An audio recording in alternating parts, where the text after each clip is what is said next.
Hello, everybody. Welcome to On the Homefront. My name is John Murphy. Very happy to have some time with you again this week. We're on the air live at WILI AM 1400 and 95.3 FM for some live radio. We also record everything for YouTube. WILI has its own YouTube channel for many of our shows. We have our playlists. You can catch any show on demand, which is great for our guests. The whole idea of our show is to give our guests a chance to get as much information out to you as possible. And the programs also air on WECS up at Eastern. We have another busy show today. We're going to feature the Thread City Jazz Trio and live music for the second part of the show today. Also, we'll talk about music education. They're performing this Friday at Eastern Connecticut State University. And we'll also have a visit with Kira Holmes from the Wyndham Textile and History Museum. They've got a lot of programs coming up for November, December, and she'll close out the show.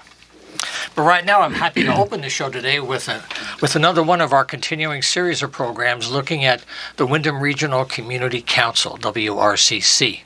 I've been very happy to have Jeff Beadle, the executive director, in the studio now for a series of shows looking at the history of the agency, its overall structure, the different programs that it features throughout the year, and the services they provide. And we're here today with Woody Woodbury, who is the executive director of the Veterans Services. He's here today to update us on veterans' activities and services. So thank you both for being here today for an Always update. a pleasure, John. Thank you. Thank you, John. Nice to be here. So I think Jeff's going to talk about also World AIDS Day, which is coming up in December at the end of the month. That'll be a little thing we'll cover later on. But Woody, how about talking about how the stand down went and what's happening with trying to get a picture overall of how veterans are doing across the state? The standouts are always successful. It's tough not to run a program where you give things away, especially to the amount and the extent that they do. Right. They provide all sorts of legal and emotional aids. They provide physical aids in the terms of food and clothing and actually shoes and other things like that. A lot of personal care. They have a court. You have a minor problem with the law, you can go to this court and they'll tear it up 9 out of 10 times. And they have a motor vehicle has sent a van. I don't know if they did this time. They've taken care of some minor infractions and some larger infractions from time to time. Right. They have a barber shop. They have free haircuts, free food. It's pretty much the whole network. They started out years ago doing 3 days a week. They've got it down to 1 day a week, which probably works out better in the end at this time of the year, since they were putting them up in tents up there. But they, my goodness, yeah. I think they're doing an awful lot, and it's around the state in 5 different areas now. It has Bridgeport, the grandfather one is at Rocky Hill. Norwich had a real good one down at Stott Avenue, and they have a real good one every year out to Danielson, out to the college out there on Maple Street. So And I want to remind you all, Woody's been doing this at WRCC for 29 years now, the earliest days of the agency. And I wondered, seeing the changes in veterans' needs, the different wars, and the different ways they were received back home. What are some of the biggest changes you see today that people may not understand as much about their earlier sense of Vietnam War veterans, maybe even Iraq veterans from the first Gulf War? From the Gulf War was so fast and everything, I think they were more in tune with the Vietnam veterans. From Iraq on, the GWATs we call them, the government war on terrorism, those guys have kind of, they're their own group, and very much so. They have their own way of doing things, their own way of dealing with the VA. I've done as much as I can to help them with that in many, many ways. Do you think they're having more success doing it their way? Do you think they're getting more either respect or attention? I have quite a few come to me for advice, and I help them out with the forms. And we have a system based through my office through Newington VA. Newington VA is where the regional office for the state of Connecticut is, up on the 4th floor. Right. And our service officer system is on the 3rd floor. So it's a real simple thing as long as you can communicate with them. And we do. We communicate through the VFW and the American Legion office. We communicate with paper applications, with physical applications. We help them with their hearings. We basically take it from point A right through to the finish, where they hopefully get their compensation or their award, or their care. So it's Well, the stress can get very high when there's a long delay and someone's in a life situation that's every day. Waiting for a long time really makes it harder than it would be normally, right? Yeah, I can remember back in the Vietnam era, and prior to that, the Korean era, I heard quite a bit, and I worked with some of the Korean guys. The World War II guys had their own places, and they had their own people doing their work for them, and they were most of those guys were very successful in what they did. But we had great delays in getting compensation, and a lot of it was just the fact that some of the guys didn't follow up and didn't keep in tune with what they should have been doing, and sometimes you had to bring it back a couple of times. Nowadays, you can't bring it back more than 2 times, or you're out. So that's something I'd like to make. Most of the guys know that you get 2 chances on each on a personal medical condition, emotional condition, or something to that effect, to make your case with the VA. Right. If you don't make it in 2 chances, you better have a act of Congress to get you back in. Right. So it's like you really got to prepare well. You want to get in touch with somebody like myself, and there's a lot of other people around the state too, that can help you get it in line and do it correctly. Try to do it right the first time, and be as thorough as you can with it. That's the objective I always try to have. Yeah. Well, let me give the website. Now, you can jot it down while we're talking, because you can follow them all year long and check out the events and applications. WRCCinc.org, WRCCinc.org. You can get all the information that Woody's talking about today. And, Jeff, I know Veterans Day is coming up on Saturday, the 11th of November. Could you talk about your plans for that day and how you're going to celebrate these folks and the service that they gave the country? And warn them to bring gloves and warm weather. Yeah, it sometimes gets cool. And clothing, warm weather clothing.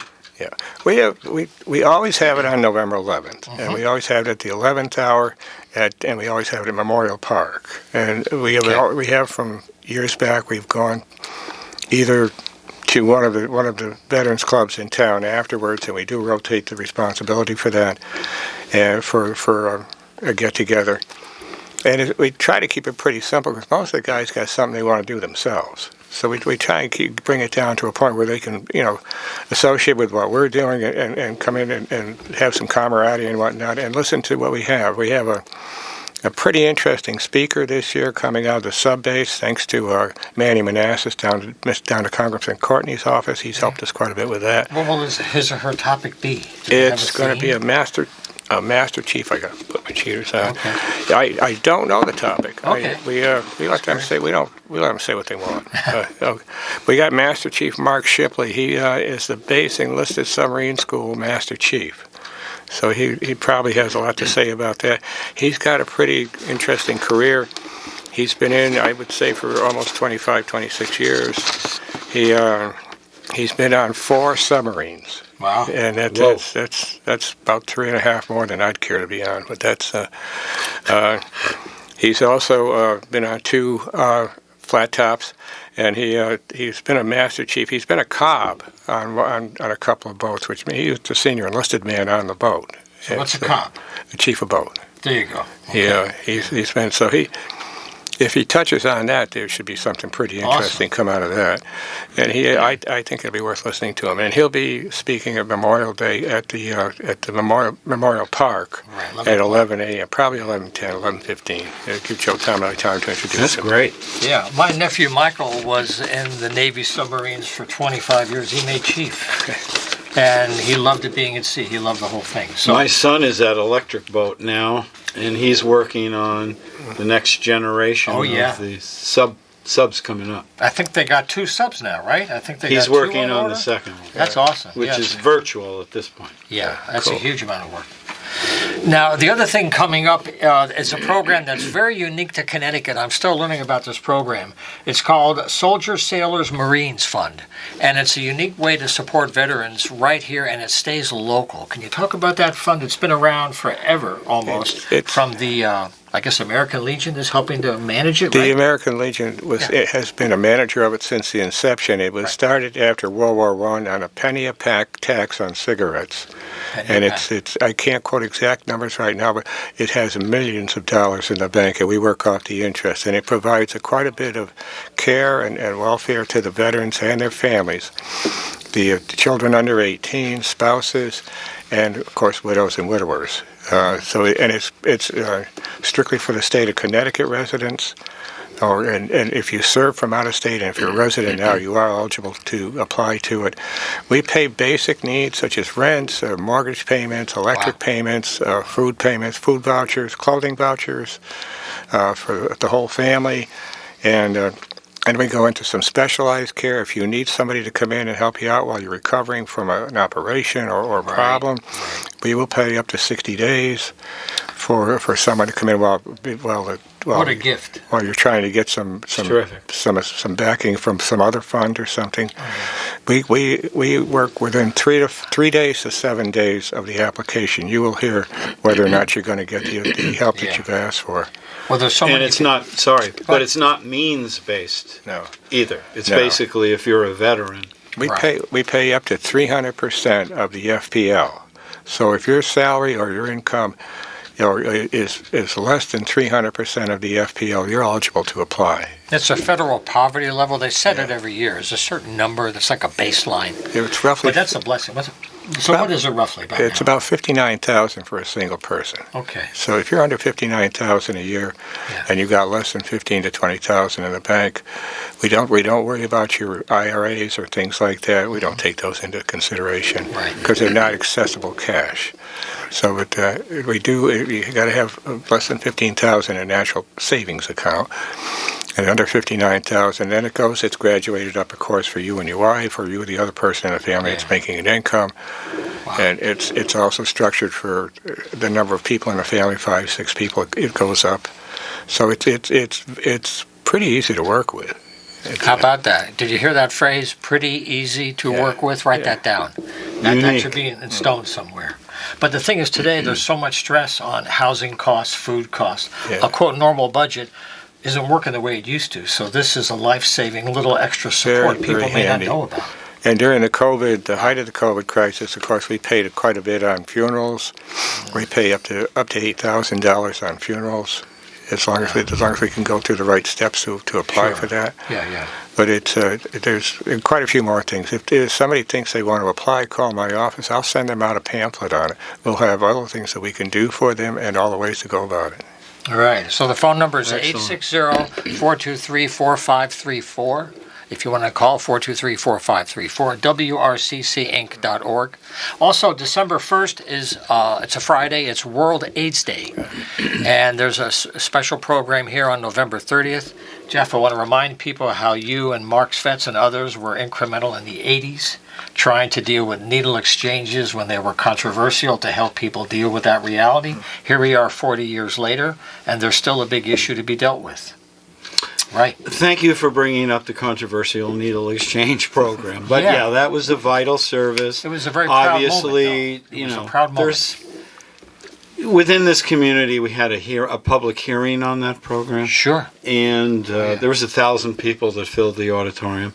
I did a head count and others did, and it was basically 50-50. It was almost 500 to 498 who supported it. But it was a difficult program to run because it's stationary. It brought a lot of attention. Yeah. So we relented, and it was replaced with a not so significantly obvious to the public program. Yes, and that's done by a group of volunteers to this day. We started the Winter Maze program back in the late 80s. Right. With a number of advocates at Winter Regional Community Council. And coming up, as you mentioned, on December 1st will be World AIDS Day. We being Winter WRCC, perception programs, Generations, and others are putting on an event the day before at 3 o'clock. And I think as we discussed before the show, we'll bring in some members of that committee, within the next 2 weeks so we can give you further detail. There's food, music, recognition of those lost, and the continuing efforts of all of our agencies to help keep everybody healthy, happy, and surviving. Yeah. So that's November 30th, if you just saved the date. And the reason why I brought up the exchange isn't to bring up old stories, it's to remind people that what we're doing today came out of an open discussion, which is very hard to find today. To have things come out in the open where people are not canceled for having an opinion when you're having a pro and con. I think it was a great example of dealing with the real situation that our normal government was not dealing with for whatever reason, no Correct. judgment. It wasn't working, so you had, well, let's try plan B. And that forced the issue. That's what right. I thought was a good thing. That's right. Yeah. Yeah, we modulated, and in the end, the service is still there. That's the most important thing. We all hope, wish, and work that we would see through harm reduction, less need for needles that are not for vital medical care. So that's a constant. That's a constant effort, and it always will be. Well, before we go, let me ask you, are there any changes in recent years in the folks you're dealing with in this community or the structures that they're working with, anything so people may not know unless they're connected in some way? Or maybe things you hear that people have misunderstandings about things today? Related to the disease of AIDS and Yes. HIV? Transmission, treatment, delivery, these kinds Well, of the good news is, upon recognition, and we will find medical care with, private doctors, Right. Generations, Hartford Healthcare. The care is there. It is as most professional and scientific as can be. And the diagnosis of HIV or AIDS is not a death sentence like it was in the 80s and 90s. Now you can go on and live a productive, healthy life with not a limited time span due to the disease. Right. So that's great news. Yeah. Taking a hard situation, talking about it, staying with it, and here it is now compared to before. It's a global issue, but people are on the way to make it better. That's right. That's right. Well, that's a good way to wrap up this particular focus we're doing with Windham Regional Community Council, part of our ongoing series. I want to thank Woody Woodbury from the Veteran Services Program and Jeff Beadle, Executive Director, for being here today, sharing the good work. We wish you well, and we'll look forward to having you back in December, and we'll continue our conversation. Thank you so much, John. Take care. And Matt, Cool. behind the camera. Yes, you, Matthew Rupar, making all this. He's controlling. He's feeding the rabbits under the console. He's feeding the lettuce. That's So- how you get the electricity. There you go. So we're going to take a short break for some spots, and then we're going to come back and talk about jazz with the Thread City Jazz Trio, and then later on we'll talk about the Windham Textile Museum. Stay with us.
Okay, we're back on the home front. We're happy to have you with us this week. Our programs are on YouTube at the WILI radio channel. They're also rebroadcast on WECS up at Eastern Connecticut State University, trying to give our guests a way to reach as many people as possible.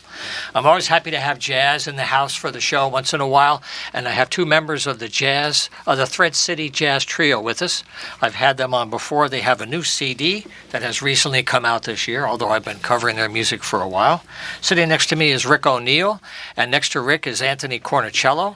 They're both faculty members at Eastern as well. They teach music. They're involved in a program about the music industry. And they're today with the Thread City Jazz Trio. They are playing this Friday at 7:30 at the faculty at the FAIC, the Fine Arts Instructional Center, in their lobby. They have a very beautiful lobby space, and they're going to be playing. And maybe you could preview that night. We just heard the Charlie Parker Billy's Bounce as a little intro. That was the band playing.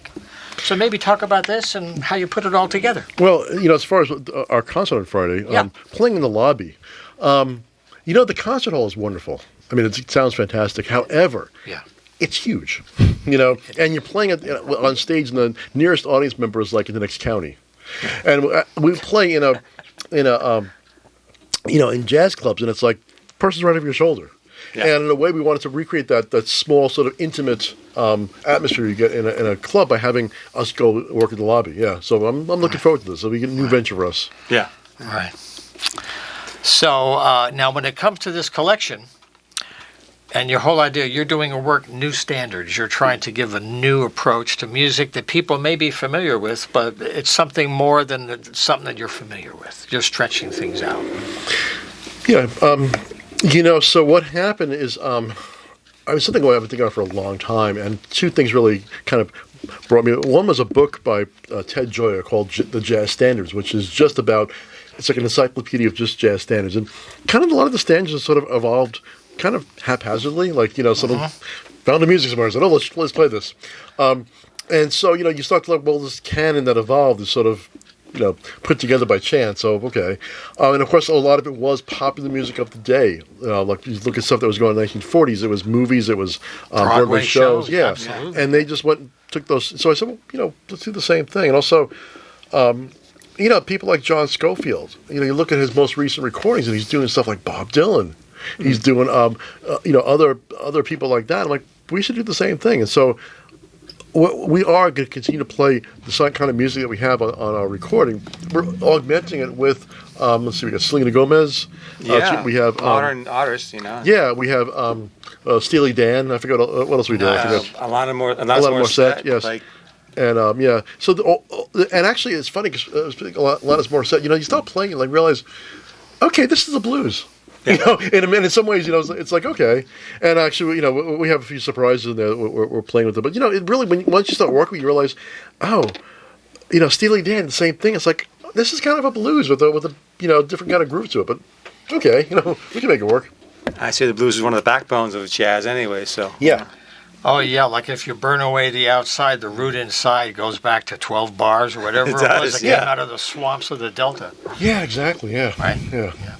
So now for this collection, the tune that we heard was a Charlie Parker classic, Billy's Bounce.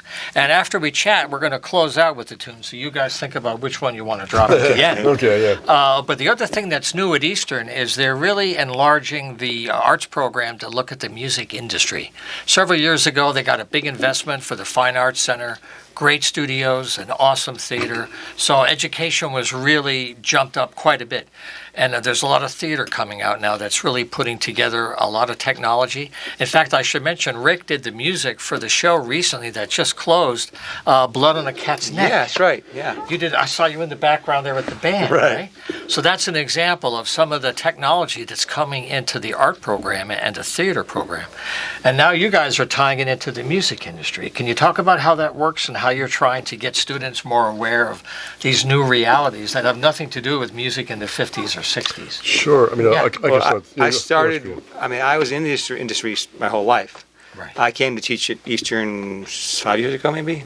5 years? Maybe. More than that, yeah. 6 years ago? Yeah, I was a tutor as well. But I was, right.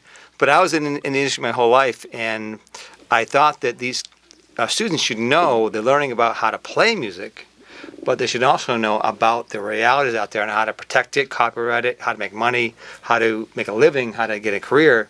You have to be flexible. You have to, keep up with technology. You have to know when you're getting paid and how you're getting paid, and protect your creations. It's like the creative economy is a great thing, but if you don't know how to make money off of it, you're just going to be, kind of broke. So I wanted to be in the industry career, education, because I think people should know about those things. Yeah, understanding about branding, understanding about online marketing, a lot of stuff that these kids they kind of know a little bit about. They probably do, can certainly know about some of these things more than we do. But certainly the idea of how to market successfully, how to get your image out there, in a good way. And even PROs, what are PROs? They don't know what they are sometimes, and know about that kind of thing. Know about performance royalty, exactly. ASCAP, BMI, exactly, sound exchange, right? Okay, exactly. Cool. And in things like TuneCore or BCDB, one of the independent distributors to get your music out there, right? Yeah. The other thing, one of the things that I'll be teaching this spring is a course called Commercial Music Production, and the subtitle is "Or What Happens When you Stop Recording," because in a way it's like, okay, we did this nice little record, now what do we do? And the idea of taking that and actually learning how the production aspect comes in, how the distribution of it comes in, all that sort of how to make a master, right? Yeah, all that stuff that comes into that, and it really kind of depends a lot on what kind of music you're doing. Some may involve a lot of editing. We didn't do so much editing on this. There's things here and there. It's live, basically. Yeah, it's basically there's basically live in minor. And they're kind of shorter songs too. There wasn't a huge space, so it was more focused. Yeah. I mean, when you do, for example, a classical recording. You are taking hundreds of takes, and in order to get to the first, let's say 30 seconds, you might take 20 or so cuts from different sections. Like, okay, take 3 was really good for this measure over here, but take 7 was really good over here, and so you cross cut them like that. Surgery. Yeah, it really is. Yeah, and when you get done with it, I remember the first time I did one of those recordings. I looked back and I could hear the very first time, like, I made some of those edits. I knew that were there, but then afterwards you can't at all. Right. Yeah, you kind of bring the background. Yeah. Right, the mastering kind of cleans up. Yeah. But that's the technology. So whether it's a small band or a big one, and the thing that's really cool today is that the music industry is so different. The artists that I talk to, they're doing a lot of these things themselves because the A&R is gone, the label support is now. They won't talk to you unless you're already a hit almost, right? Yeah. So people have to do for themselves. And it's good and bad because, you think about it, and for that matter, it's, what was it? I was reading about, was it Chicago, I think it was? They did a lot of the stuff early on, kind of on their own, or they would give it a lot of leeway. You think about it. I mean, do you think that a record company would be like, oh, sure, have a trombone on your record? Oh, yeah.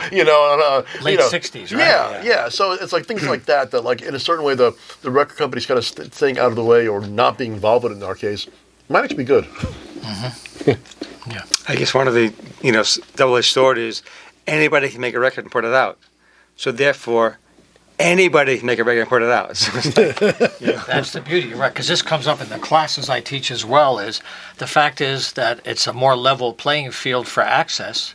You can put it on the web the same as a multi-million-dollar corporation. The question is the content and the quality. Yeah. The quality. Yeah. That's the challenge, right? And don't forget about AI now. It's coming out. Oh yeah. Well, that's another whole show. AI. Yeah. But one thing I want to ask these guys about while we have a few more minutes is streaming, because one thing that I'm hearing from artists is that streaming is failing the music. It's great for people that own the music, that put it up there for you to get for free, Spotify, Pandora.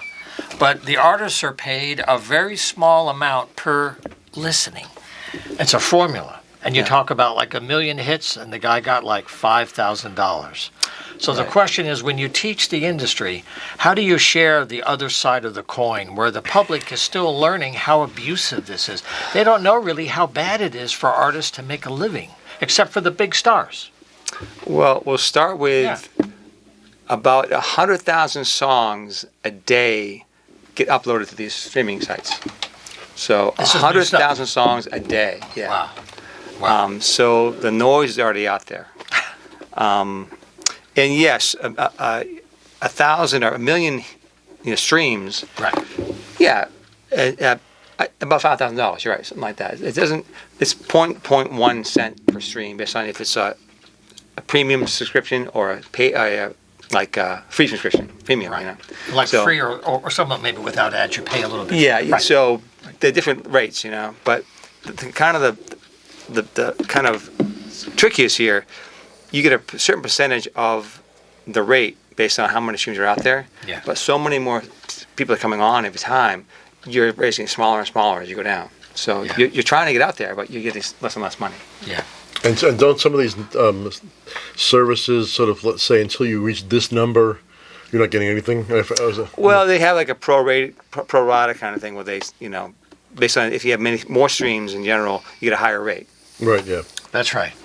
Well, that's something that we're trying to do on the show periodically is we're focusing on music. So every once in a while we have the venues on and they talk about the economics and how things are for them, bringing in players to keep the spaces alive for these guys to come and play. Yeah. And then we have the artists on to talk about their side of the equation because it's all shifting around today. I mean, people have to stay close because to make it work, you have to be efficient and control your costs, and maybe you can start to make a living without going overboard, right? Yeah, everybody right now is talking about lives where the money is, also merch where the money is. I will say that Live Nation just did this on the road again promotion where they're taking no cut on merch on any of their 70 venues across the country. Wow. So that's a big deal, you know, because Somebody got some religion, I guess. Huh? yeah. Wow. So some local guys did it and then they adopted that. So. All right. All right. Well, our focus is the Thread City Jazz Trio. Rick O'Neill, Anthony Cornicello, drummer. Matt Bronson's not in the house, but he'll be there at 7:30 Friday in the nice lobby at the Fine Arts Instructional Center. Thank you for being here. I wish you good luck in all your work, and we'll have you back later in the year to talk about this new industry course as it starts in the spring of 24. Great, Excellent. thank you. Thank you, John. All right. Always glad to be here. Yeah. So what we'll do is close out with a short tune. Pick one, guys. We'll do one more. We did Billy's Bounce to open, and they can give us a track as a little taste, and then we'll go out. Sweet shoes, or What are we going? nostalgia. Sure. Nostalgia. Yeah. Give me a track number. Okay. You want to do that, or you want to last one? Nostalgia. Yeah, nostalgia. Track one. Charles Mingus, right? Yeah, Mingus? yeah. Charles Mingus is in the house. Enjoy, and we'll come back with Kira Holmes from the Mill Museum. Stay with us.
right, I hope you enjoyed that music again from the Thread City Jazz Trio, Nostalgia in Times Square.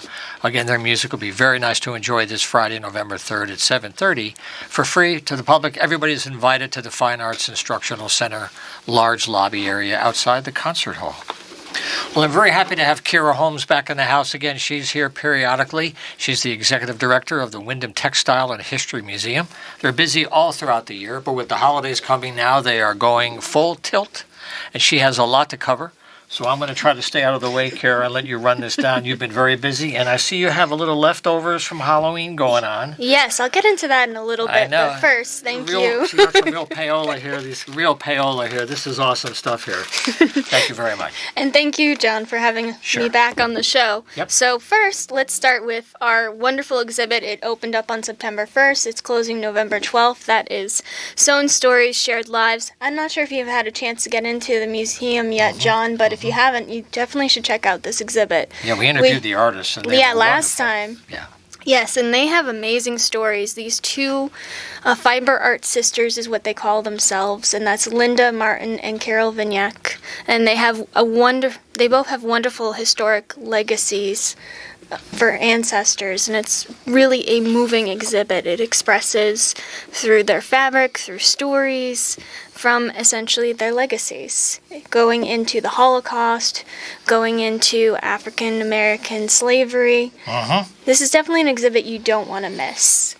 And pairing very well with that topic, too, is on November 5th, we have the Out of the Shadows lecture. Have you ever met Donna Dufresne before, John? I have. It's been a while, but yes, I have. She is a storyteller and a half. She's great. Yes, and she's coming to the Mill Museum, and she's going to talk about the 29th Connecticut Colored Regiment. As you know, she's a local historian as well as an educator, but this wonderful lecture is going to be about the colored regiment that fought in the Civil War. So we have Charles Webster, who was Civil War gravestone, stands alone in the Natchog Forest, and she's going to share her research on the soldiers of African and Nipmuc descent who lived in Northeast Connecticut.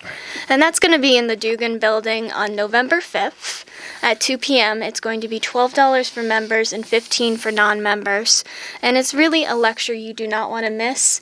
As you know, we've did the Here All Along and Here It Is exhibit. So this is a wonderful pairing to everything that we've been doing lately. Yeah. So I'm really excited. Yeah, the Dugan Room is upstairs in the museum. It's a very nice space on the upper half of the building. Plenty of room for a nice crowd. Yes, and it's 157B Union Street. And also, we do have a handicap space too. So if you need it, we have it available for you. Okay. So then we are going to now move on to why I'm wearing this hat today. I knew somehow you would share that. I've been patient. So yes, as John said, leftover from Halloween, I was our steampunk person yesterday, handing out candies to all the good children for essentially trick or treat on Main Street. And we are having our second annual steampunk fair. This was an idea started by Chelsea Knife, and I'm continuing it this year. We're going to have vendors, we're going to have demos, and we're actually building it out. So it's not just going to be at the Mill Museum this year. It's also going to be at the Willimantic Public Library, too. Nice. Yes. So I'm really excited. So there's going to be demos there and a tea. And the tea and the demos are for anyone who's either pre-signed up or signs up the day of the event. And you can only purchase your tickets at the Mill Museum. The library is only going to be holding events, so just make sure to buy your tickets early because the first 50 people to buy tickets are going to be able to go to that tea. So if you pre-sign up, you have your ticket already. Well, let me take a second to give the website. If you jot this down, then you can follow up on everything that Kira's talking about, along with everything else, is millmuseum.org. So it's real simple, millmuseum.org. And on that day, you have two locations. Is it the same time, or is it like first at the museum and then at the library, like a So it's sequence? going to be a little bit of both. We are Okay. going to put a schedule out. Okay. But there's going to be 2 demos at the library, probably starting about 10:30. There's going to be 11 o'clock demo. The tea is most likely happening about 12:30, but we're going to have vendors at the museum. We're going to have people taking photographs at the same time. The vendors will be there all day. Great. We're also going to have a raffle. We're also going to have a tour of the Dugan building. We're going to have a lecture. So it's going to be a fun-filled day of events. And also I want to say a thank you to Oddball Newt, who is one of our partners on this event, as well as a cupcake for later. Yes. All our favorite sweets, and they're donating for the tea. So you really don't want to miss out on this event. It's regular museum admission, so $10 for adults, $7 for seniors, students, and children. And members are free, so it's going to be a lot of fun. And also, come on, dress up in your steampunk wear.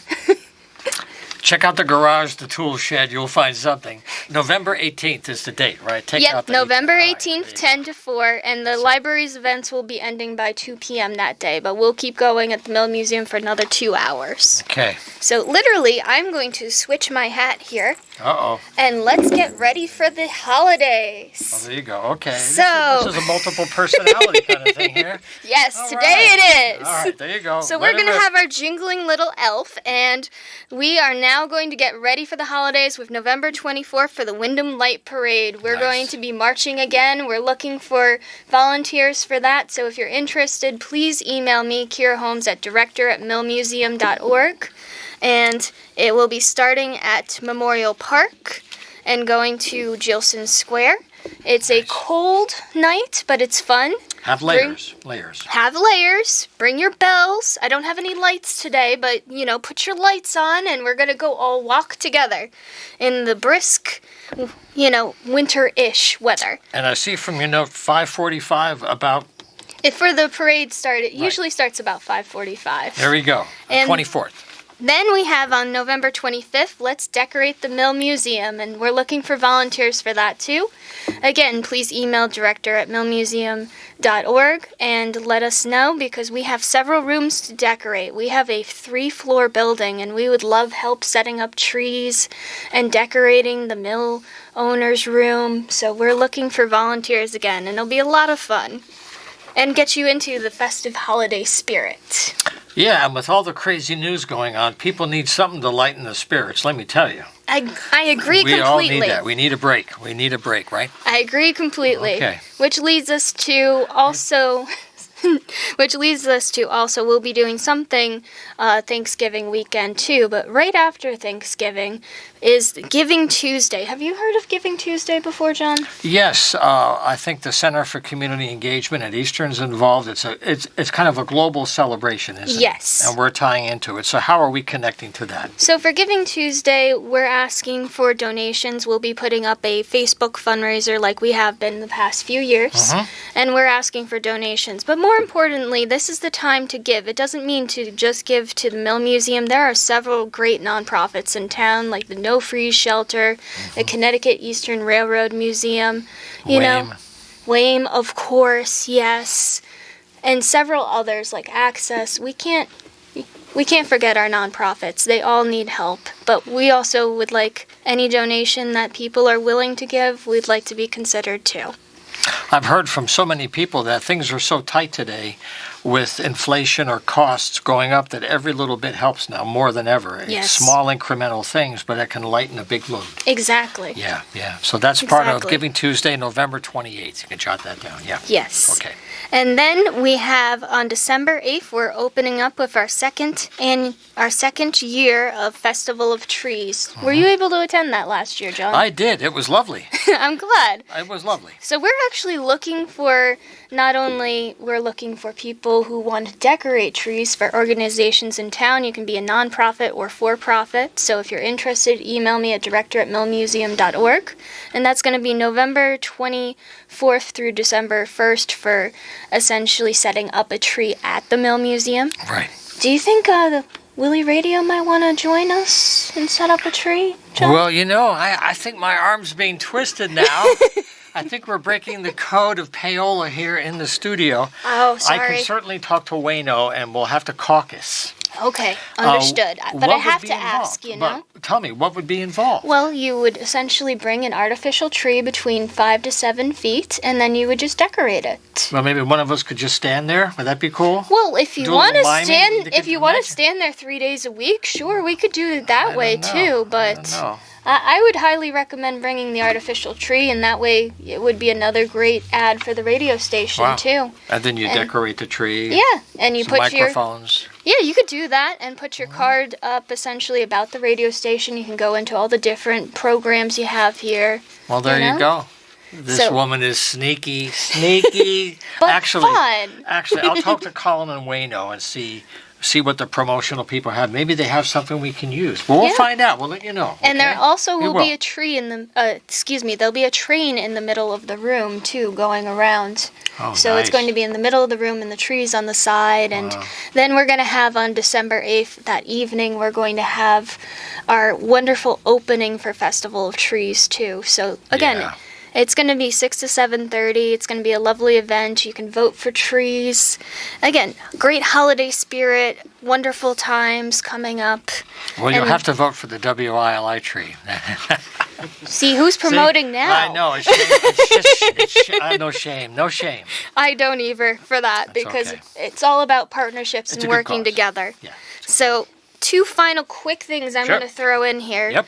is we have our holiday shop coming back. So many of you know what holiday shop is. It's a great artisan market that we do each year. We're looking for some more artisans. So if you're interested, again, email director@millmuseum.org. I'm just going to keep plugging that, everybody. Just remember Yeah. that email address. It's crucial for everything. But that will be the 9th and 10th of December. So we're only going to do it one weekend this year because we're just trying to essentially do all of these events, as you said, all at the same time. So we're trying to space things out a little bit here and there. And that would be 10 to 4 in our Dugan building, again, 157B Union Street. And it'll be a lot of fun. So we're looking for vendors. Please contact us, and then we'll advertise and make our little trifold brochure like we have in the past. That's right. I remember that. And then we have holiday gift wrap. Are you familiar with that, John?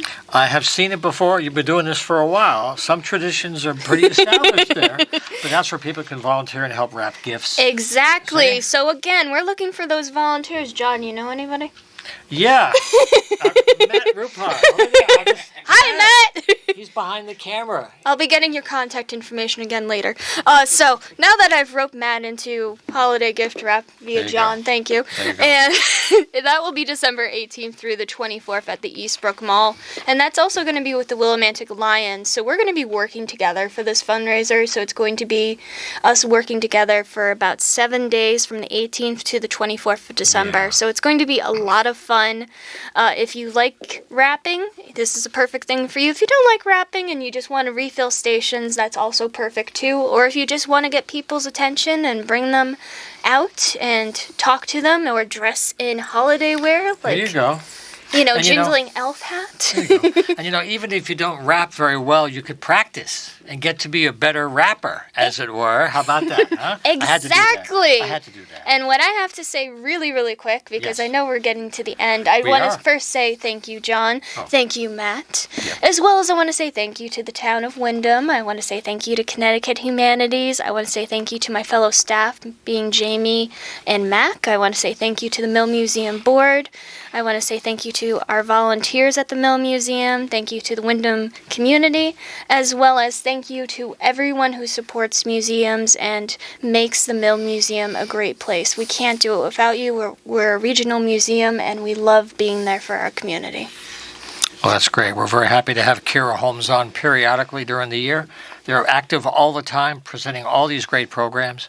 So thanks to you and everybody for all the work you're doing to give us good things to do throughout the year. We'll get back to you on that tree thing. That'll be fun. All right. We'll see about that. I'll hold you to that. So, you know, time flies on the Homefront here. We're very happy to have guests every week. If you want to get involved, contact us here. You can use a simple email, john@humanartsmedia.com. John@humanartsmedia.com. Send me a note. We'll get you here before you know it. And we'll see you next week. Now, take care.